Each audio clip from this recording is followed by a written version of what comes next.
الحمد لله رب العالمين والصلاة والسلام على سيد الأنبياء والمرسلين وعلى آله وأصحابه أجمعين أما بعد فأعوذ بالله من الشيطان الرجيم بسم الله الرحمن الرحيم والعاديات ضبحا فالموريات قدحا فالمغيرات صبحا فأثرن به نقعا فوسطن به جمعا إن الإنسان لربه لكنود وإنه على ذلك لشهيد وإنه لحب الخير لشديد أفلا يعلم إذا بعثر ما في القبور وحصل ما في الصدور إن ربهم بهم يومئذ لخبير صدق اللہ العظیم۔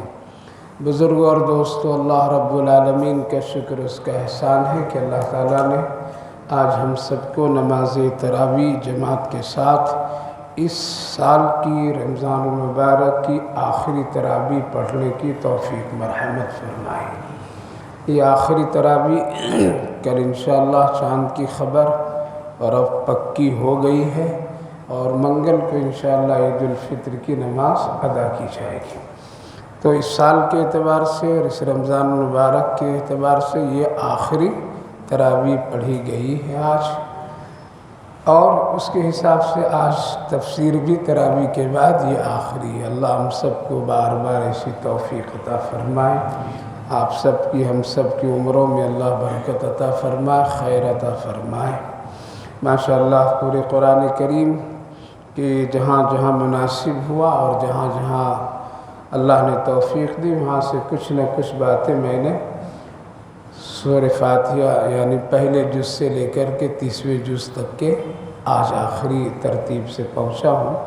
بڑی مشہور و معروف صورت ہے، بس ترجمہ اور پھر اس پر تھوڑی سی گفتگو، تاکہ ہمارے اور آپ کے لیے رمضان مبارک کے بعد بھی عمل کرنا آسان ہو جائے، سمجھنا آسان ہو جائے۔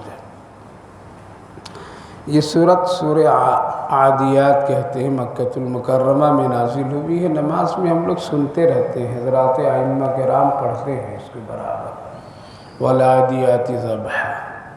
اللہ تعالیٰ نے اس میں گھوڑوں کی تذکرہ فرمایا ہے۔ گھوڑا ایک بہت ہی بہادر جانور ہے، وفادار جانور ہے، ہمت والا جانور ہے۔ اس کی بڑی فضیلتیں بھی ہیں اور اس کے پالنے کا حکم بھی دیا گیا ہے۔ اللہ کے رسول صلی اللہ علیہ وسلم بھی گھوڑوں سے بڑی محبت فرماتے تھے، کیونکہ اس گھوڑے کی قربانیاں اور اس کی محنت سے اسلام پھیلا ہے۔ بڑی بڑی جنگوں میں گھوڑے کام آئے، اور بڑے بڑے جنگوں میں کفار و مشرکین اور دشمن اسلام سے گھوڑوں کے ذریعے سے صحابہ جنگ کیے۔ اسی لیے گھوڑا حلال جانور ہے، لیکن کھانے کے لیے منع کیا گیا ہے تو حلال، لیکن صرف اس لیے اس کے گوشت کھانے کے لیے منع کیا گیا ہے کہ یہ جنگی گھوڑے ہیں، اس سے ایمان اور اسلام کی تبلیغ کا کام لیا گیا ہے۔ اس لیے اس کے احترام میں اس گھوڑے کے گوشت کھانے کے لیے علماء فقہاء کرام مکروہ کہتے ہیں، ناپسندیدہ کہتے ہیں، لیکن یہ جانور حلال ہے اور اس کی بڑی فضیلتیں ہیں، پالنے کا حکم دیا گیا ہے۔ اللہ کے رسول صلی اللہ علیہ وسلم اس کی ترغیب دیتے تھے۔ قرآن کریم میں خود اللہ نے ذکر فرمایا وَأَعِدُّوا لَهُم مَّا اسْتَطَعْتُم مِّن قُوَّةٍ مِّن رِّبَاطِ الْخَيْلِ۔ گھوڑے کے پالنے، گھوڑ سواری اور ان ساری چیزوں کے ذریعے سے تم اپنے اندر طاقت، قوت بناؤ، تاکہ اس کے ذریعے سے دشمنوں کے دلوں میں رعب اللہ پیدا فرمائے۔ تو یہاں پر اللہ تعالیٰ نے سورۃ پاک میں ان گھوڑوں کی قربانیاں، ان گھوڑوں کی محنتیں، اس کی شجاعت، اس کی بہادری کی قسم کھایا ہے۔ فرمایا والعادیات ضبحا، قسم ہے تیز رفتار دوڑنے والے گھوڑوں کی۔ فالموریات قدحا، قسم ہے اس کے گھوڑوں کی تیز رفتاری دوڑنے کی وجہ سے چنگاریاں جو نکلتی ہیں اس کی۔ فالمغیرات صبحا، قسم ہے ان گھوڑوں کی جو لوگ صبح صبح حملہ آور ہو جاتے ہیں۔ فَأَثَرْنَ بِهِ نَقْعًا، قسم ہے ان گھوڑوں کی پاؤں سے ٹاپ سے جو گرد و غبار اڑتے ہیں۔ فَوَسَطْنَ بِهِ جَمْعًا، قسم ہے ان گھوڑوں کی جو لوگ فوج میں داخل ہو کر کے قتال اور اس سے لڑائی لڑتے ہیں۔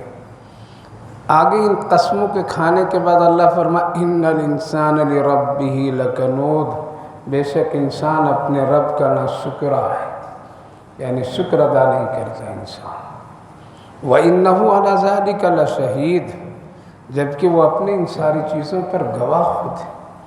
وَإِنَّهُ لِحُبِّ الْخَيْرِ لَشَدِيدٌ، انسان مال سے بڑی محبت کرتا ہے، مال دینے والے سے محبت نہیں کرتا ہے۔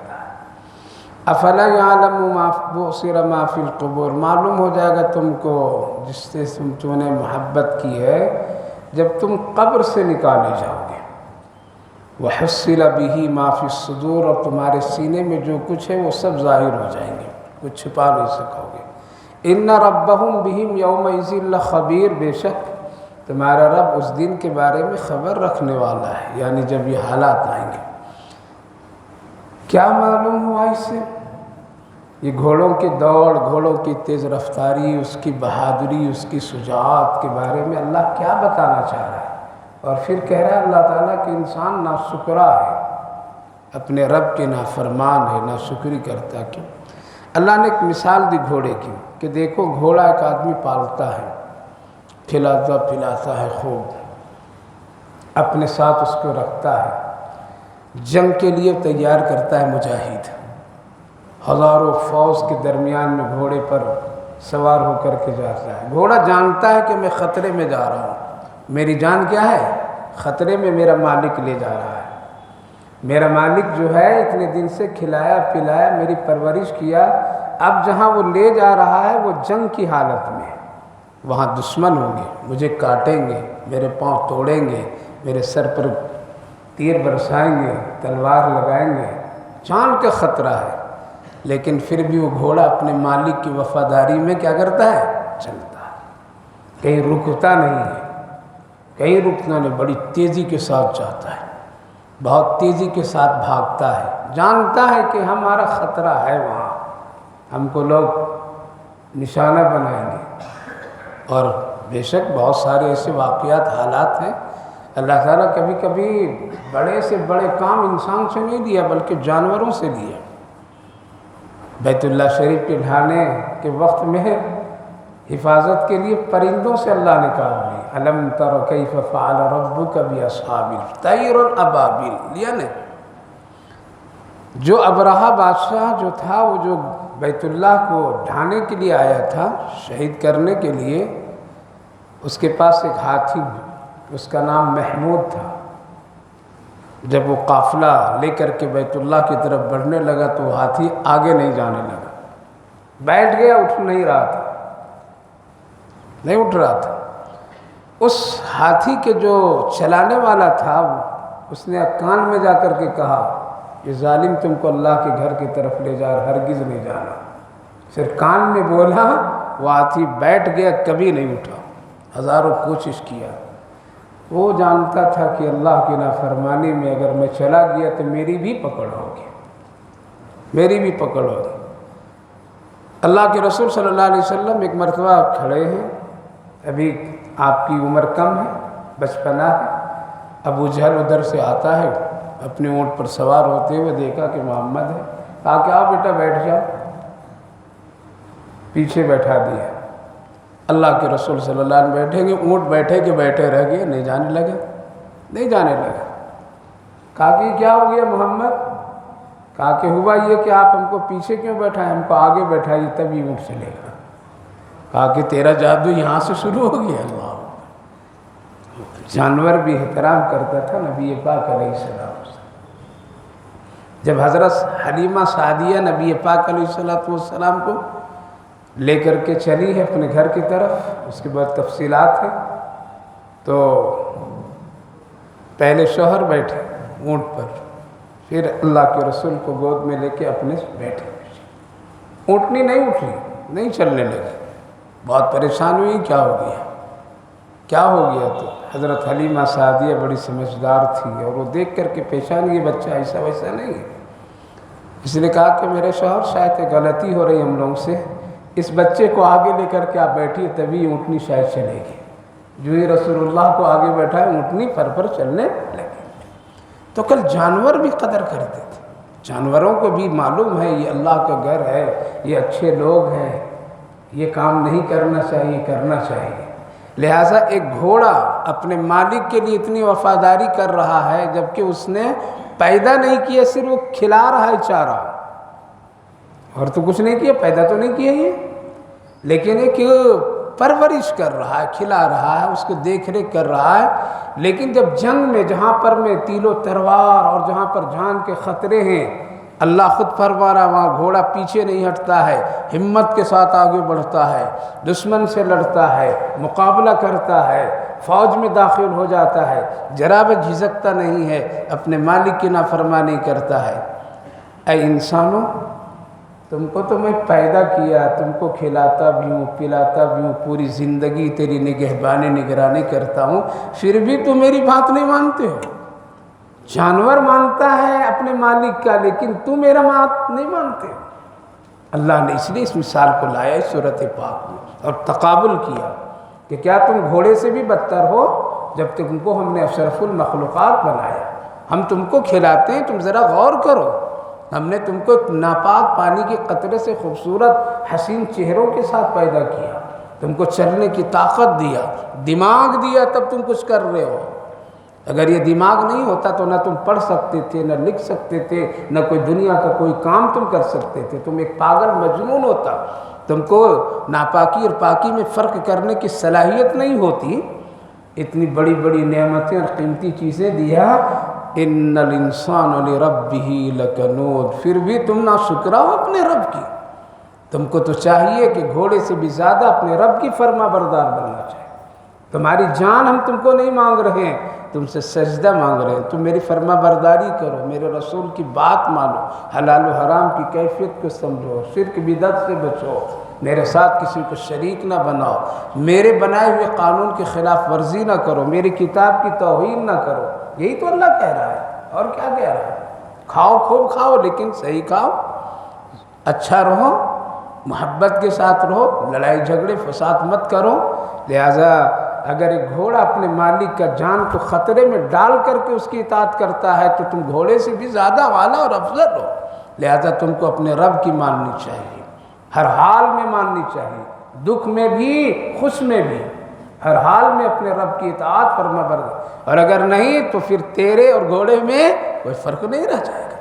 اسی لیے تو اللہ نے فرمایا میں نے اپنے انسانوں بندوں کو کان تو دیا لیکن وہ کان کام نہیں کرتا ہے، میں نے دماغ دیا لیکن وہ دماغ کام نہیں لاتے، اس کو آنکھیں دی لیکن آنکھ سے وہ صحیح دیکھتا نہیں ہے، ہاتھ پاؤں دیا لیکن صحیح استعمال نہیں کرتا، اولئک کالانعام بل ہم اضل، تو پھر یہ تو جانور سے بھی بدتر ہو گئے۔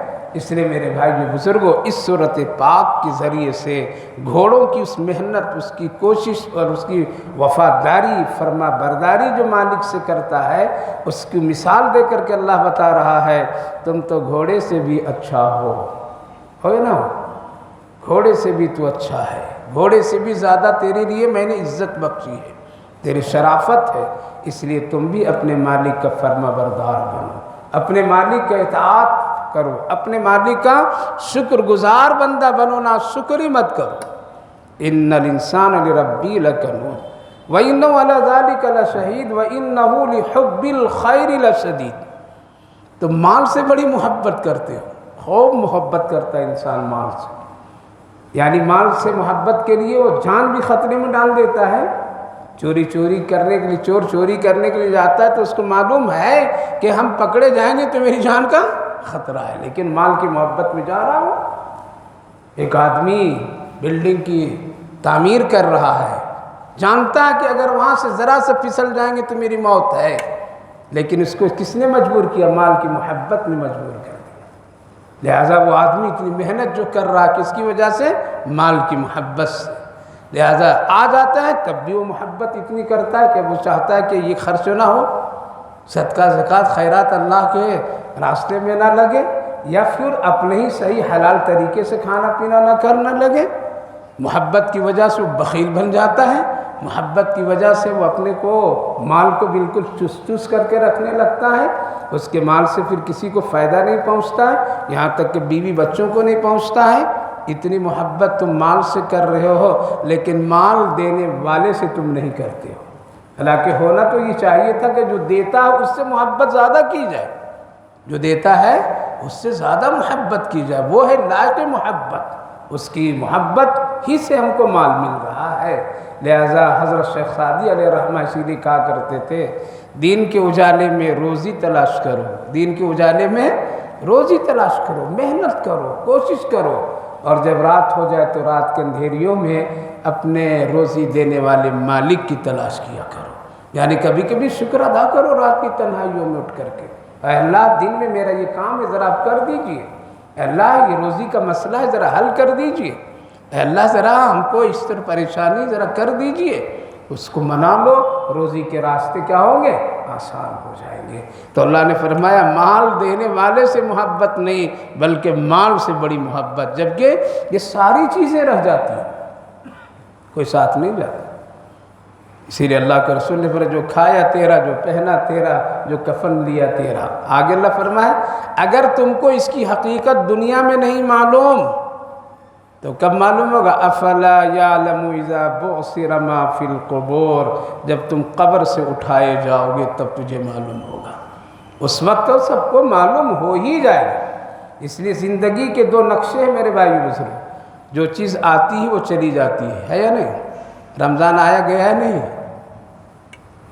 جو چیز آتی ہے چاہے اچھی ہو یا بری ہو، جو چیز آتی ہے وہ جاتی ہے۔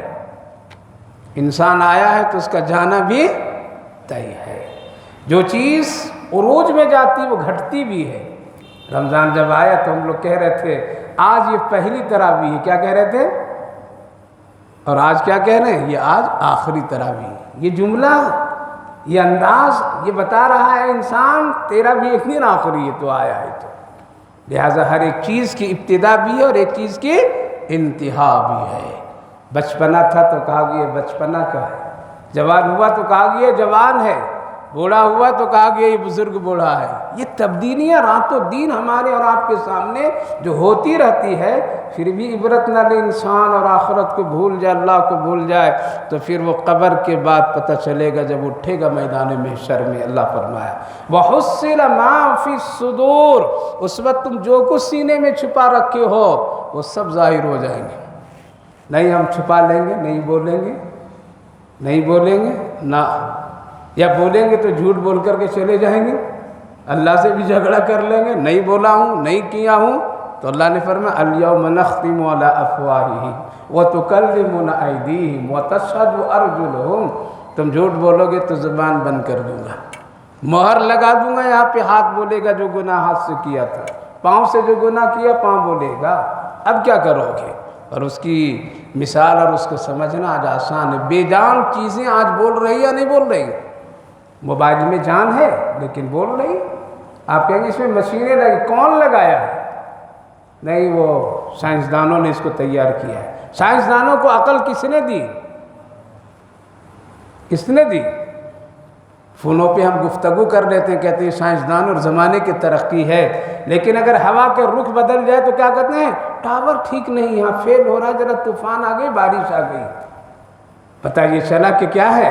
یہ سارا نظام اللہ کے کنٹرول میں ہے۔ حضرت عمر رضی اللہ مدینہ طیبہ مسجد نبوی پر وہ خطبہ دے رہے ہیں اور آپ کے ایک قافلہ جنگ کا کہاں ہے؟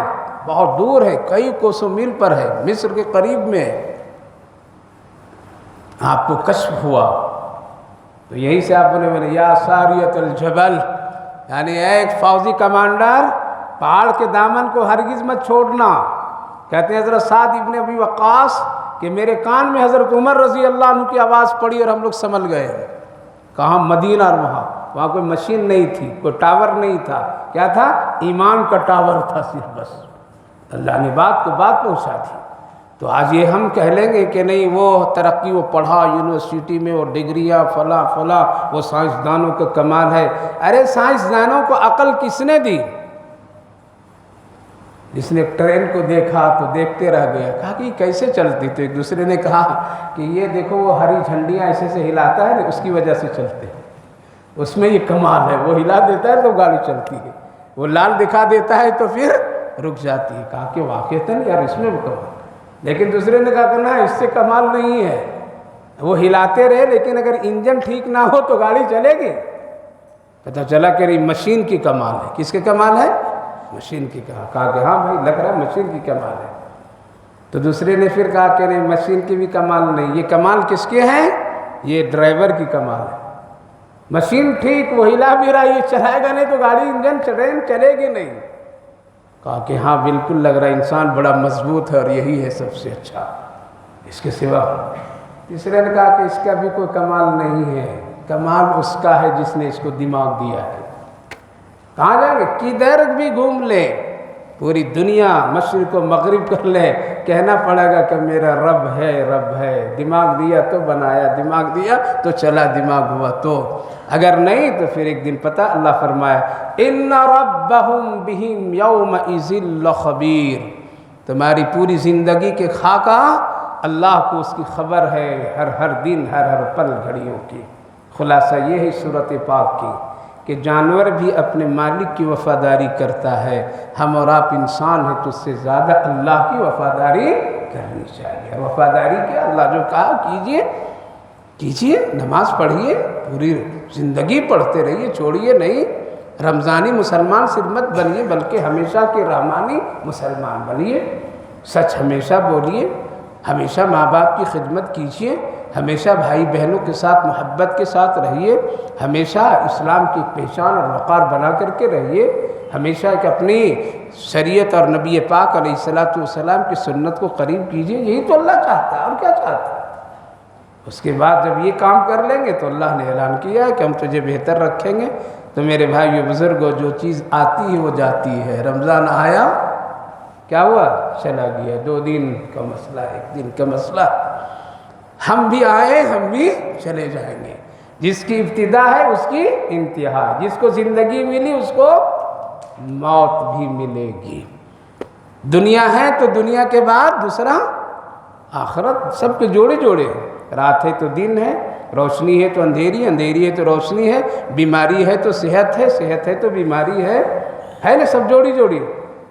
تو دنیا ہے تو دنیا کے مقابلے میں بولیے نا آخرت، پتہ چلا ہے اس کے مقابلے میں غریبی ہے تو امیری۔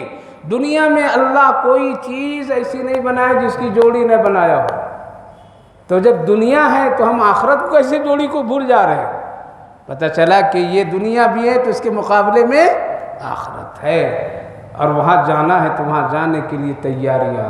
اللہ کا شکر ادا کیجئے کہ اللہ 30 دن تک یہ موقع دیتا ہے آخرت بنانے کے لیے، اور 11 مہینہ اللہ موقع دیتا ہے دنیا بنانے کے لیے، دنیا بنانے کے لیے۔ کتنا وقت لیتا ہے اللہ تعالیٰ؟ 24 گھنٹے میں پورا حساب کریں گے تو 1.5 گھنٹہ، اس سے زیادہ نہیں لیتا۔ ہم کو اور آپ کو پورا وقت اللہ دیتا ہے، تھوڑا وقت اللہ کو دے دیجئے اور اپنی آخرت بنا لیجئے۔ اللہ ہم سب کو اس کی توفیق نصیب فرمائے۔